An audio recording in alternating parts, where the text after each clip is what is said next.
Jadi jangan beli pertama maunya segala macam bisa ada. Percaya nggak? Rumah aku yang pertama nggak ada pagernya. Atau aku bikin pertama nggak ada pagernya. Itu furniture-nya semua dari bambu sama rotan. Cari yang murah. Terus pintunya semua kamper atau yang gitu-gituan lah. Bukan yang jati, bukan. Waktu bapakku datang ke rumah pertama kali itu, dia agak geleng-geleng kepala. Ini orang bisa punya rumah nggak pakai pagar? Saya bilang, ya uangnya cuma segini. Yang penting jadi, dipakai gitu. Nah, pelan-pelan diganti, furniture makin bagus, bikin pagar, pintu diganti yang jati, pelan-pelan lah. Dan tahu nggak, kalau menikmati perubahan itu sendiri, rasanya asik banget loh. Punya rumah makin lama makin bagus itu, hati itu bahagia banget. Daripada punya rumah makin lama makin bingung bayarin cicilan. Gitu. Jadi beli yang sesuai kemampuan dulu, pelan-pelan di-improve. Oke. Gitu kira-kira. Oke, jadi kan itu emang sebenarnya pokoknya semua cicilan ya Om Iwan ya, itu bakalan jadi acuan untuk kredit skor tadi nih bisa jadi buruk Betul, ya. betul. Nah, jadi Ya, semua cicilan. Nah, ini tuh makin canggihnya zaman nih, makin canggih juga nih orang-orang untuk ngelakuin pinjaman-pinjaman yang pay later itu. Nah, jangan lupa ya Zafran, pay later ini juga kecatat di kredit skor itu, bener nggak Om Iwan? betul dong. Pokoknya semua yang resmi ya. Kalau yang nggak resmi nggak kecatat. Cuma jangan hati-hati. Yang nggak resmi itu kamu bisa datangin sama debt collector yang gila-gila gitu. Iya, Yang ya. resmi semua tercatat, ya, Nah, tercatat dan ada kredit skornya. Nah, iya. itu nanti bisa ini kalau ikut acara yang tanggal 21 tuh yang Iya, bisa bikin benar. sama aku. Nah, Itu makanya ada nih sana-sana ya. kita kalau punya cicilan memang harus komitmen juga untuk dibayar ya Om Iwan sesuai dengan waktunya, Iya jangan dong. lewat. Masa mau Oh. minjem nggak bayar. Nah, nah ini banyak nih Om kasusnya nih kayak tadi nih baru kemarin Finance baru posting utangnya tuh banyak banget Om, penghasilannya ya maksudnya kemampuannya tuh bisa dibaca lah gitu ya. Nah ini tuh ya kita tuh juga harus paham sebenarnya kapasitas kemampuan kita untuk melakukan pinjaman tuh seperti apa sih.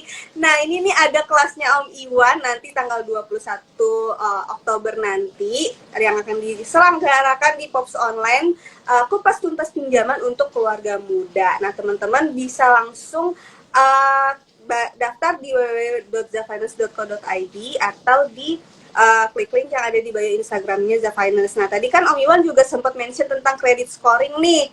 Zafriends juga bakalan dapat bonusnya ya Om Iwan ya untuk cek credit score dan financial capacity check up, terus juga dapat financial education games. Nah Om Iwan, aku pertanyaan terakhir nih dari aku. Tadi kan kita udah ngomongin cicilan yang numpuk nih, nggak baik juga ya Hmm. Om.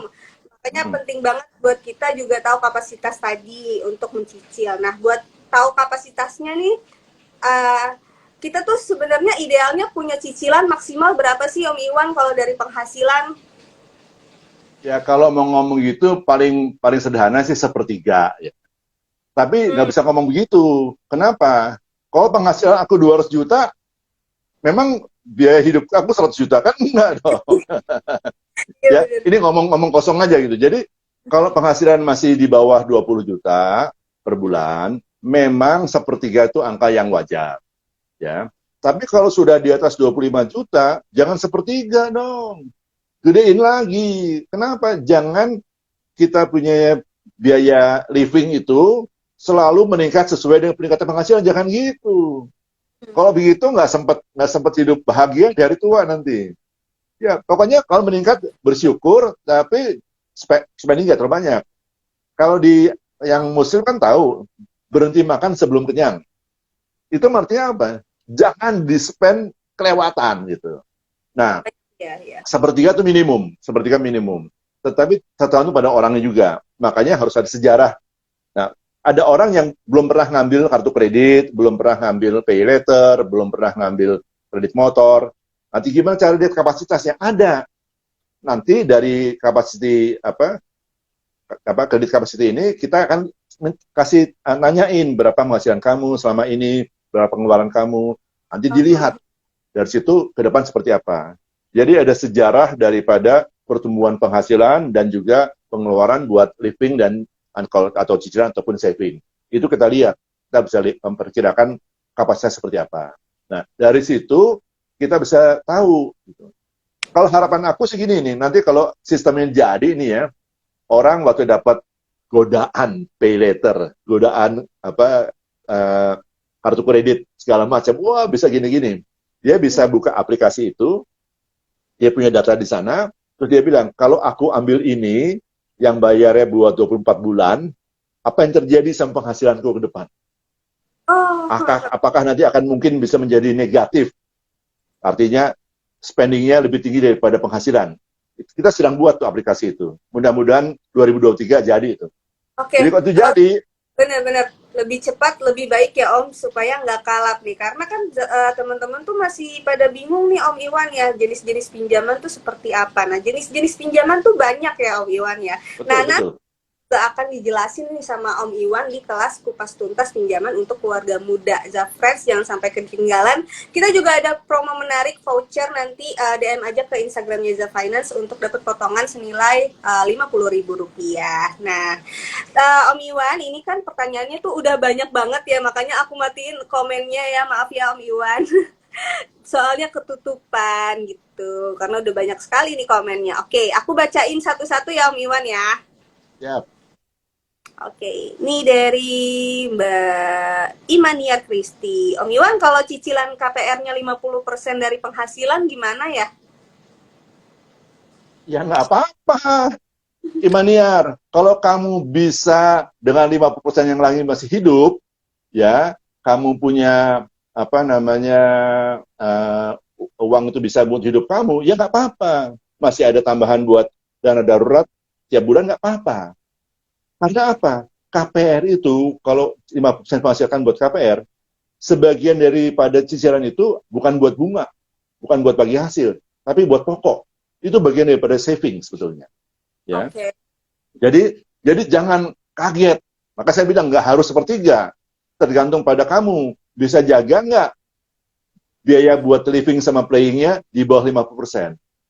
Kalau bisa nggak ada masalah. Siapa tahu Imaniar penghasilannya 50 juta per bulan kan siapa tahu. Boleh-boleh aja. Iya dong. Iya. Oke, oke Om Gitu. Iwan.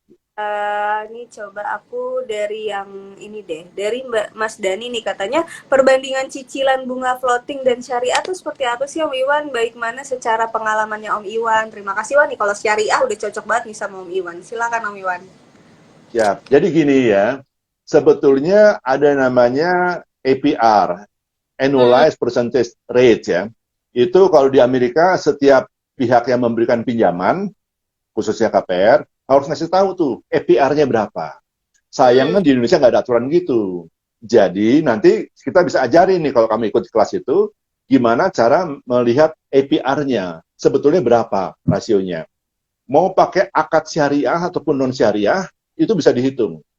Sekarang hmm, kalau mau nyari yang nggak floating, jangan salah.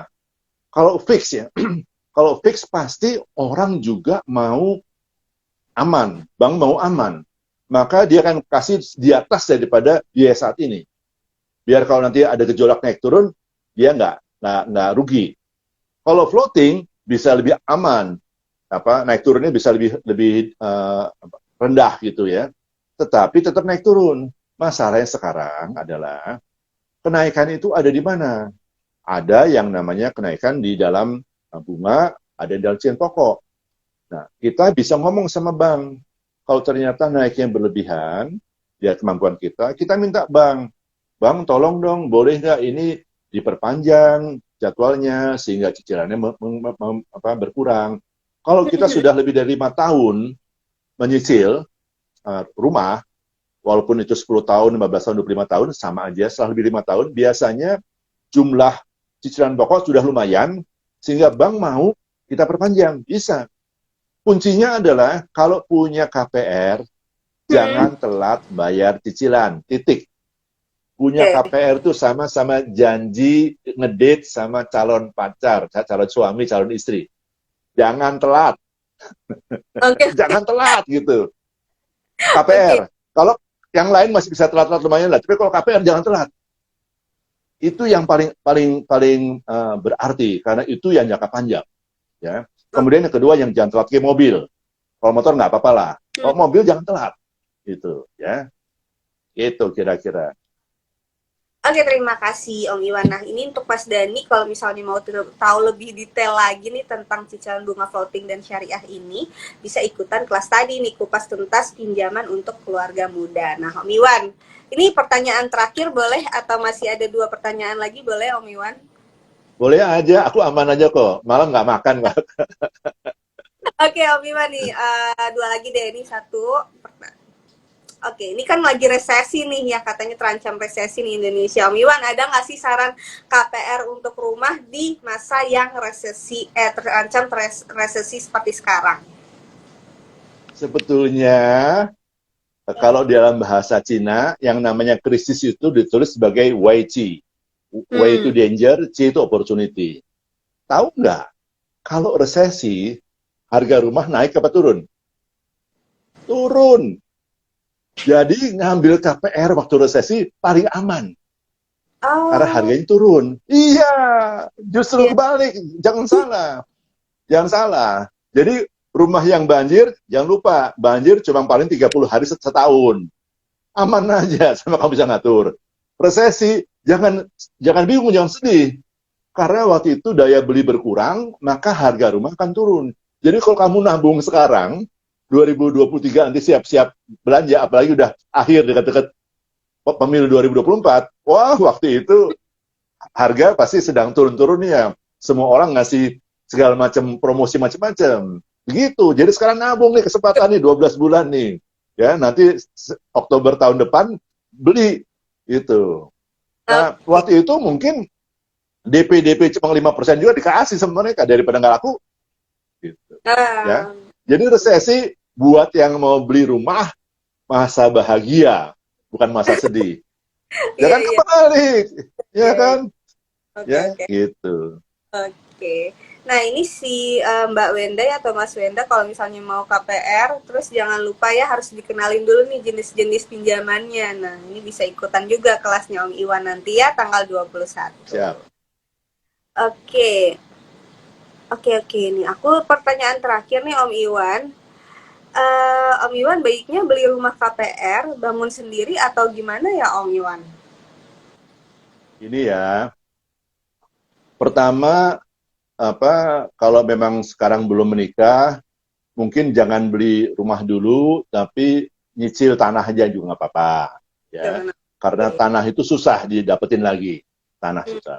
Nah, hmm. sekarang kalau kita bangun sendiri atau dibangunin sama developer, dua-duanya hampir sama.